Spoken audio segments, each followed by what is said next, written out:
News Network. I'm your host, Dineen. Tonight we are discussing the issue of school vouchers and the hotly debated discourse surrounding it.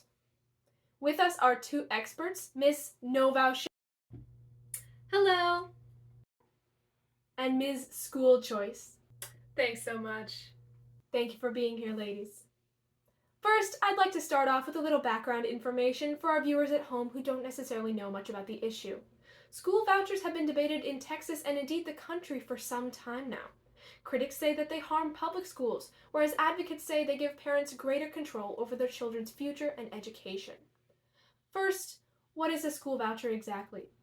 So the specific type of school voucher that Governor Abbott and others are pushing in Texas is an education savings account, which according to the Tribune, essentially tax-supported bank accounts for parents who remove their children from the public education system. So those funds allow parents to place their children in a private school. These funds also allow parents to pay for other things relating to education, such as school uniforms and tutoring. Many other states also have education savings accounts or are in the process of getting them. Additionally, Texas has notoriously lax regulations surrounding private schools. As an example, rules on homeschooling are much more easygoing compared to other states.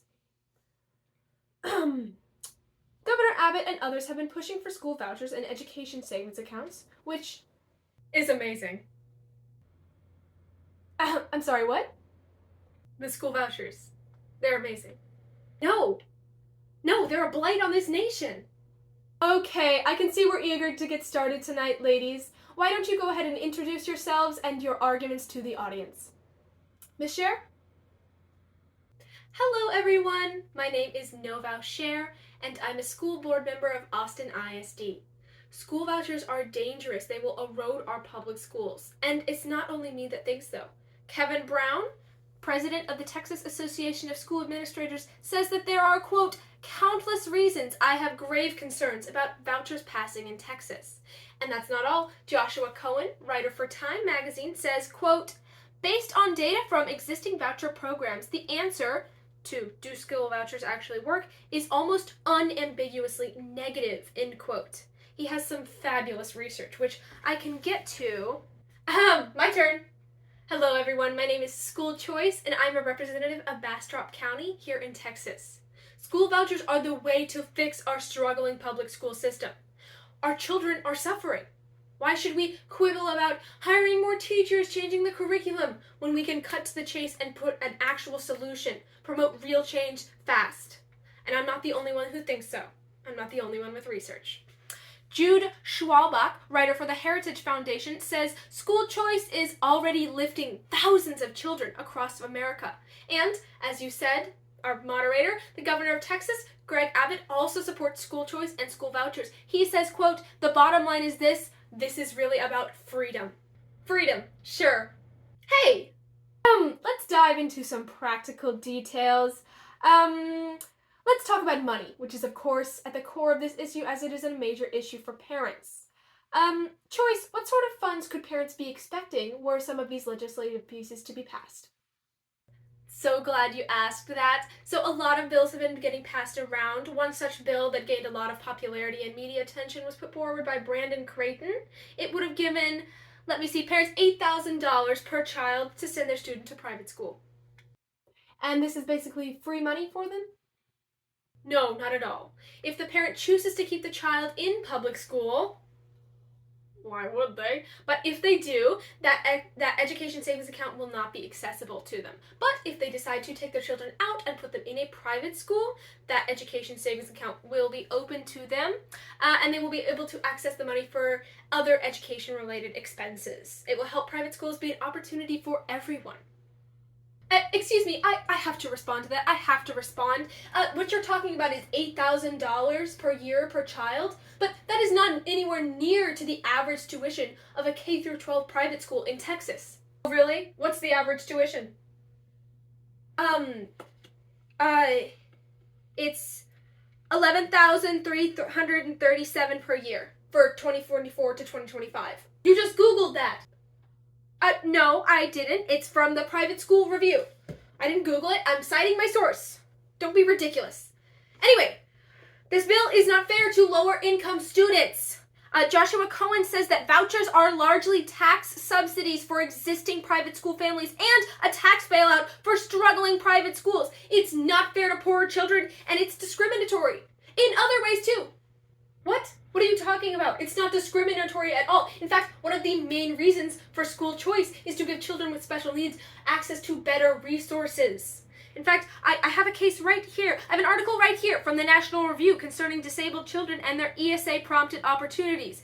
ESA being Education Savings Account. It says, ESAs operate on the philosophy that parents are best equipped to make the important decisions about their child's education. One such child, Max Ashton, and other disabled children, they're able to get education despite their special needs. How is that discriminatory? It's rich for you to talk about disabled children when you know very well private schools are not obligated to accept them. According to Time, quote, private schools can decline to admit children for any reason, and that includes disabilities. The article continues, public schools are at least obliged under federal law to enroll and assist special needs children, something private schools can and do avoid. Also, private schools can and do turn away LGBTQ youth. Oh, sure, get all emotional. You're emotional. Please, stop. Well, you're a sorry, pretentious hipster moron. You're a sad, stuck-up, wannabe crusader. How dare you? I am muting your mics. Please stop. Cher, you seem to have an issue with the problem of school accountability. Care to elaborate? Yes, I'm concerned that government dollars are funding these private schools. Public schools have standards and accountability. Private schools do not have the same kinds of regulations. You're thinking too small. The idea is that the competitive market will drive accountability, which, by the way, is the same system that our economic system is based on. Parents can choose where to send their children. If they don't like a school, they'll pull their child and put them somewhere else. That's how the market stays accountable. Sure, fine, but rural kids won't have that opportunity. Rural legislators, even Republican rural legislators, are against school vouchers because there aren't private schools available for rural kids. We already have a bad public education system here in Texas that is underfunded. And according to Brian Lopez from the Texas Tribune, schools get basic allotment money for each student that attends the school. If you take those students out of the schools, the funding just goes down. Fine, if you want to be socialist about it. You're being capitalist about it. You just want to start a culture war. Maybe, and we'll win. Okay, enough! That is all the time we have for today. Please read your closing statements. Thank you all for listening to our debate tonight. Please remember that school vouchers promote discrimination, defund our public school system, and are not academically accountable. Please join me in saying no to school vouchers. Thank you so much for listening to our debate tonight. I hope you found it enjoyable. Remember, school vouchers are advantageous for lower income students and those with disabilities. They make the education system a competitive market, and they promote individual freedom because the school's choice is the parent's choice. No! Bottom line, school choice is not parent choice. The schools can turn away anyone they want. School vouchers is just the school's choice.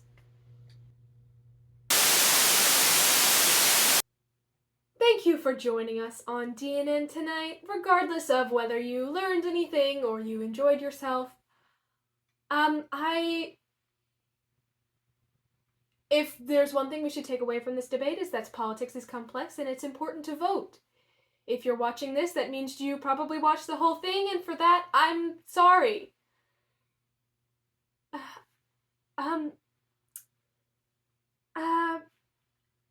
Thanks for tuning in. I need to get these two off the stage.